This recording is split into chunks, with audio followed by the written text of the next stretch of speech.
I'm Michelle, a woman who's already turned 70. My husband passed away from a stroke 10 years ago. He left this world so suddenly, it was truly heartbreaking. While I was so depressed that I couldn't even eat right, my son and his wife were banking on his life insurance payout. All right, time to collect old man's life insurance. But the insurance payout was said to be transferred to me, so I told them I wasn't going to hand it over to them. Then my daughter-in-law started yelling at me. What? You don't even need that much money. I'm the one who's going to make use of it, so give it to me now. No, I won't give it to you. You're such a stubborn and annoying old lady. Seriously, you're pissing me off. Ugh, I can't stand you. We live together, so this situation is causing me more stress. Often when married couples move in with their parents, it's the daughter-in-law that gets stressed from living with their in-laws. But my daughter-in-law, Alicia, is pretty self-centered and she's awful to elderly people. Whenever she's irritated, she likes to take her anger out on me. Also, I found out later that Alicia was quite a troublemaker in the past. My son always complains and acts high and mighty, but Alicia is even worse. She's quick to run her mouth and is always defiant. My son seems to be walking on eggshells around her, and he doesn't even ask her to fix her attitude. Although he's my son, it's pitiful and it brings tears to my eyes. Before I knew it, years had passed, and I remembered these incidents from the past. My son and his wife were now in their mid-40s. One day, I went out by myself. However, I got hit by a motorcycle. Ah! Ouch! Ah! Someone help me! I was taken to the hospital and barely survived. But because I'm old, the doctor told me it'll probably be difficult to walk on my own ever again. That's because I had also fractured my pelvis, and so I now needed constant care. Since I can't walk freely anymore, I have no other choice but to use a cane or wheelchair. This brought me to tears. Why is this happening to me? What did I do to deserve this? However, we actually have a maid at home, so I was able to get her to do the household chores. Alicia, my daughter-in-law, had an attitude even with our maid, and she bossed her around. Bring me my tea, quick! What's taking you so long? Gosh, you're so useless. I'm sorry. You better put in work that's worth the money my husband pays you. If I catch you slacking off, I'm telling on you. Yes, ma'am. I was disgusted with my daughter-in-law's behavior and apologized to the housekeepers on her behalf. Although they smiled and said it was fine, I'm sure they must have been enraged deep down. I genuinely felt bad. Our maids did the cleaning, cooking, and even went grocery shopping for us. They would also take care of our garden. Thank you for everything, but it's hot today, so you don't have to weed the garden. No, it's almost done. One of the maids, Hannah, had been dedicated to this house for a long time. She is a veteran with the most experience, about 60 years old. She's considerate, hardworking, and responsible, which is why she's respected by her younger colleagues. Alicia was particularly cold towards Hannah. Hey, what are you two old ladies chatting about? Just hurry up and wipe the table. Yes. This is why I can't stand old people. Slow as hell. I'm gonna complain about you to my husband. I'm so sorry. Alicia would give orders to Hannah in a condescending tone. I felt bad for Hannah, and I apologized to her many times about my daughter-in-law. Hannah even tried to help me when I went to the bathroom, but caregiving tasks like these are not even part of her job. So I thought about hiring a home care helper. When I mentioned it to my son and his wife, Alicia made a stern face. Huh? We don't need a home care helper. I don't even want one coming around here. But just have our maids do it. You think my husband is going to pay for a helper? Yeah, I'm not paying for a helper. No, I'm not asking you to pay for it. I'll pay. What? What did you just say? Stop mumbling. You're a freeloader, so don't you dare run your mouth. Excuse me? Alicia was laughing with a truly nasty expression on her face. That's when I decided to talk back a little. Why are you always against me? You're being rude. You could at least listen to what I have to say. Huh? Who are you to talk? Shut up. If you want to complain so bad, then go to a retirement home. It's about time. Can't you just screw off? Just move into a retirement home already, haha. What? You do receive pension, right? Then use that money and find a cheap retirement home. Okay, fine. It's going to be a tough time starting from tomorrow, you know. How funny. Is this old lady out of her mind? Has she gone senile? I can't stop laughing. Haha. The next day, I had my relatives come and pick me up. I couldn't move into a facility right away, so I decided to stay with them until I found a place. I felt bad for them having to put up with me, but I didn't have any other options.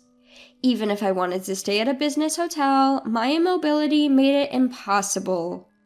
I couldn't move around easily on my own, and I definitely needed help. My relatives gladly helped me out, and they let me stay at their place. They also helped me look for an available spot in care facilities. I contacted Hannah, who stayed back home.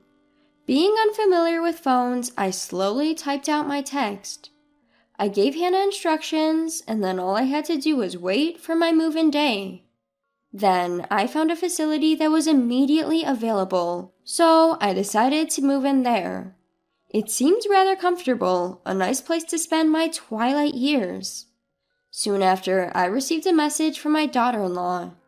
Hey, Granny, why are all the maids leaving? Did you tell them something funny? No, I didn't say anything funny to them. But, I did tell them that they don't need to serve there. What did you say? Alicia, you thought my son was paying the housekeepers, didn't you?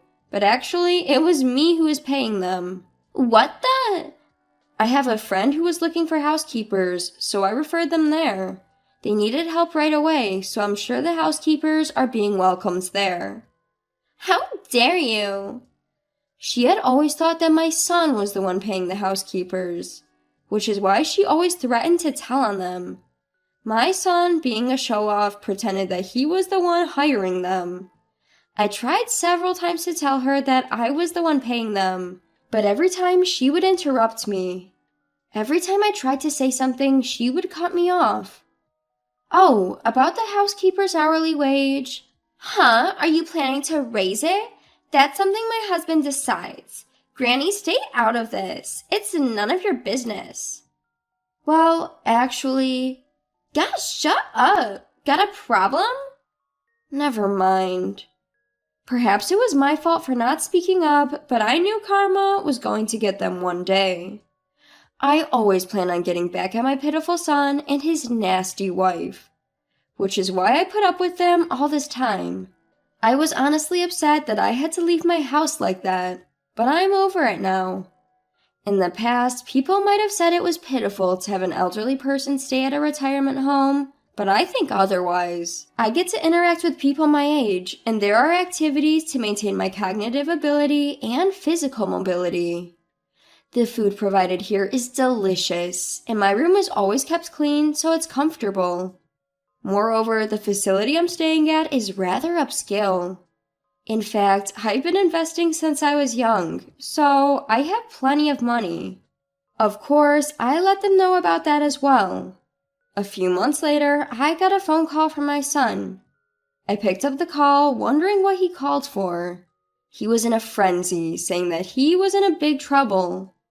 Help me out, I'm in a real mess. What's wrong? What mess are you talking about? There are bugs everywhere. What should I do?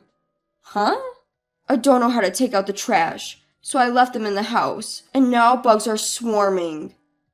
Turns out my son didn't even know how to take the trash out. He's my child, but I'm truly ashamed. When my husband passed away, I was heartbroken and couldn't do anything, which is why I decided to hire housekeepers. My back was also starting to hurt, It wasn't to the point where I needed care, but I couldn't lift heavy things anymore, so I had no choice. Until then, I had been doing all the housework. My daughter-in-law had already moved in then, but she didn't help around the house at all. Laundry, dishes, I did everything, and they took that for granted. Since the housekeepers started coming, my son and his wife also expected them to do everything around the house. Even for washing a cup, they would call one of the housekeepers, yell at them, and make them do it. I tried to get my son involved in housework from elementary school, but he always complained and never did it. He never did the dishes when I asked him to, nor did he ever do the laundry. He seemed to believe that it was his parents' duty to do all the housework. And like that, he became a grown adult. When I think about how poorly I raised him, I feel like crying. I worked hard to raise him, but it didn't pay off. But I've been trying hard in my own way. That's why I'm not the only one to blame. I decided to give my own grown son a piece of my mind. I've had enough. No matter how many times I tried to teach you, you always refused, didn't you? This is why you're in such a mess. But it's pathetic. You act as though you are the one hiring the housekeepers, yet you're completely under your wife's thumb. You're so shallow. All you care about is impressing others. But what will my wife think of me if she finds out? I don't want her to think I'm a poor provider. Good grief. All my son cares about is keeping his status. He was already under his wife's thumb. I wonder what he was even trying to prove. I always thought my son was pitiful, but I never thought he was this pathetic. I felt my love for him fading at once. I might seem cold as a mother, but even us mothers are human. I can't help but be fed up with him. I hung up on my son and headed for lunch. Today's lunch looks delicious too. My mouth's already watering. Even though I'm still old, I still have a good appetite. It makes me feel like I'm still going strong. Then, as I was about to go back to my room, my daughter-in-law showed up at the facility. Found you! Living in such a luxurious place. I searched high and low for you. Alicia, I won't allow you to live a rich life alone. Our house has turned into a garbage dump. What are you going to do about it? It's your fault. Even then, those housekeepers were my employees. My husband's gone, so I can recommend them to others, right? What the hell? Besides, why should I care? You guys are full-grown adults. You guys can clean up after yourselves without a housekeeper, can't you? Hey, like you're all that. She was glaring at me, but I wasn't scared of her anymore. She looked dirty and worn out, and frankly, she looked poor. She's probably exhausted from doing all the housework that she never had to before. I never wanted to be a mean mother-in-law, but I can't help but wonder how she was raised. Well, any mother-in-law would probably feel the same way if they had a daughter-in-law like her. She's just that nasty and mean-spirited. My daughter-in-law was going crazy, but a security guard kicked her out. But out of anger or something, she destroyed the flower bed outside the building. When she did that, the security guard called the police. She was arrested on the spot and taken away by the police. I'm sure she will be forced to compensate later. As expected, she was held responsible for the destruction of the flower bed. It's not like it was a big sum of money, but she is a housewife. So apparently, she asked my son for money. But my son is a miser. Even though he's been under his wife's thumb until now, he said he couldn't afford to pay her charges. And so my daughter-in-law got into a huge fight with him. I heard it from my friendly neighbor that the cops were called. They must have been wreaking havoc back at home. And since then, they had several complaints from the neighbors as their house had turned into a garbage dump. Their trash was piling up outside the house too, causing a trouble to their neighbors. There were bugs swarming everywhere, and I heard things were awful there. And finally, they had a lawsuit filed against them. The title and the land of the house were transferred to my son. I made the arrangement just before I moved into this facility. So, of course, my son was billed several $100,000. And so my son and daughter-in-law had to work hard to pay it off. Later on, my son and his wife came to see me. They said they had nowhere to go, they'd run out of savings, and had no money, so they wanted my help. Please help me. I'm your beloved only son, right? Give me some money. We're totally out of money. Please help us. We're going to end up living on the streets. Forgive us, old woman. I won't help you at all. And Alicia, if you're going to apologize, why don't you be a bit more polite? Okay, I understand. I'm sorry. Alicia's face was a mess with tears, and it was tragic. Her makeup was all smudged from crying. She was a mess. Without uttering a word, I left them and swiftly returned to my room. I wanted to sever ties with my son, so I managed to get a restraining order against them. Furthermore, I deleted both of their numbers. I had finally found a peaceful place to live, so I didn't want to be bothered by them anymore. I had no choice but to do this. Since then, according to my relatives, my son and his wife are going around begging for money. But no one wanted to deal with them, so they got shunned by everyone. Of course nobody was going to lend them any money. Apparently, they're now living in a small apartment. They got charged a hefty amount, so they're working from dawn till dusk. I imagine it won't be long before they cause problems at the apartment and get evicted. But whatever happens, it's not my problem anymore. It's none of my business, and I couldn't care less. Now I'm living a peaceful life, enjoying my days here at a retirement home. It makes me happy when Hannah, who used to work for me, comes to see me sometimes. She's still working hard, she tells me. She says she's being treated well in the wealthy home that I introduced her to. I hope to spend the rest of my life in a meaningful way.